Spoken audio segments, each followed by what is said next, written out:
काल शहरामध्ये अशी देखील चर्चा होती ज्या नगराध्यक्ष सुजाता काजळे त्यांनी तुमचा व्हीप फेटाळला होता, काय स्थिती आहे? नाही, व्हीप फेटाळला नव्हता. त्यांचं म्हणणं होतं का मला ज्या भाषेत व्हीप पाहिजे त्या भाषेत तुम्ही मला व्हीप आणून द्यावा, परंतु त्यांना वारंवार फोन करून पण त्यांनी व्हीप स्वीकारला नाही. नंतर आम्ही त्यांच्या घरावर व्हीप चिटकवून आलो, त्याच्यावर 2 साक्षीदारही ठेवलेले आहेत. आज सभागृहात काय झालं? आज सभागृहात पीठासन अधिकाऱ्यांनी मतदान प्रक्रिया पूर्णच केलेली नाही. त्यांनी कोणत्याही प्रकारचे आमचे अर्ज स्वीकारले नाही. त्यांनी विरोधी पक्षांचे अर्ज स्वीकारले.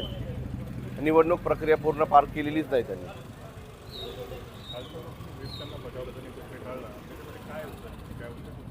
नाही, ते म्हटले पीठासीन अधिकाऱ्याला व्हीप द्यायचा अधिकार नाही, परंतु मी एक शिवसेना पक्षाचा गटनेता व शिवजन्मभूमी विकास मंच या पक्षाचा गटनेता म्हणून मला व्हीप द्यायचा अधिकार आहे, परंतु त्यांनी तो व्हीप स्वीकारला नाही. त्या कारणास्तव आम्हाला त्यांना व्हीप घरावर चिटकवावा लागला त्यांच्या.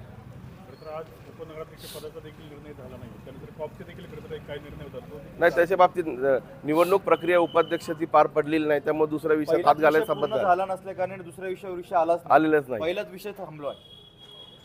आता पहिला विषय जो पुढे पाठवण्यात आला, हो, निर्णय प्रक्रिया तिकडनं होणार आहे. हो, तिकडनं होणारी निर्णय प्रक्रिया आपल्याला मान्य राहील का? हो, निर्णय मान्य राहील. तो कलेक्टरांचा जो आदेश असेल तो आम्हाला मान्य राहील. त्या विषयावर चर्चा झाली नाही साहेब. पहिली मतदान प्रक्रिया पूर्ण झाली नाही पहिल्या विषयासंदर्भात, दुसऱ्या विषयावर हात घालायचा काही रोज आला नाही. साहेब, पहिलीच मीटिंग तुमची अशी झाली, पुढं कसं काय सोबत चालणार? आता नाही, आता विषय जोडून एक सांगतो. मी शिवसेना पक्षातून जे नगराध्यक्ष निवडून आले, सर्व जनतेने त्यांना मतदान केलंय. आम्ही सर्वांनी प्रभागातून आम्ही आमच्या पद्धतीने नगरसेवक जनतेतून निवडून आलोय आणि जनतेतून निवडून येत असताना आम्ही सुद्धा ते निवडण्यासाठी प्रचंड प्रयत्न केले. पण आज सभागृहामध्ये गेल्यानंतर त्यांचे जे आम्ही रंगरूप बघितले वेगवेगळ्या पद्धतीचे, हे रंगरूप स्पष्टपणे सांगतो तुम्हाला मॅनेज असणारे रंगरूप होते. आणि इथून पुढं सभागृह कसा चालवायचा, आमच्या आई आमचे सर्व सहकारी इथं आहेत, आमची मेजॉरिटी आहे. आम्ही सभागृह व्यवस्थित पद्धतीने जुन्नरच्या विकासासाठी आणि हितासाठी आम्ही सभागृह चांगल्या पद्धतीने चालवू एवढी तुम्हाला आम्ही शाश्वती देतो.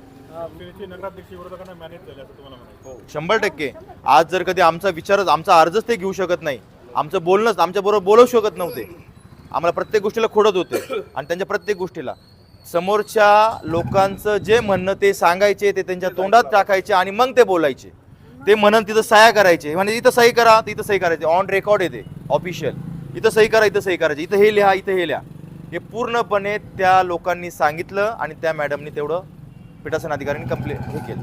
नगराध्यक्षांबाबत गटनेत्यांची आणि गटाची भूमिका काय राहणार? शिवभक्त आमदार शरददादा सोनवणे त्यांच्या बाबतीत जो निर्णय घेतील तो आम्हाला सर्वांना मान्य राहील. तुमचं असं म्हणणं आहे का त्यांनी पक्षविरोधी काम केलं म्हणून? हो, केलेले. ही पूर्ण पक्षविरोधीच काम आहे. त्यांनी विरोधी पक्षासाठीच काम केलेलं. एक शेवटचा प्रश्न, काय परत आपण नगराध्यक्षाच्या निवडणुकीला लवकरच समोर जाणार? आमदार शरददादा सोनवणे या बाबतीत त्यांचा निर्णय कळवतील लवकरच.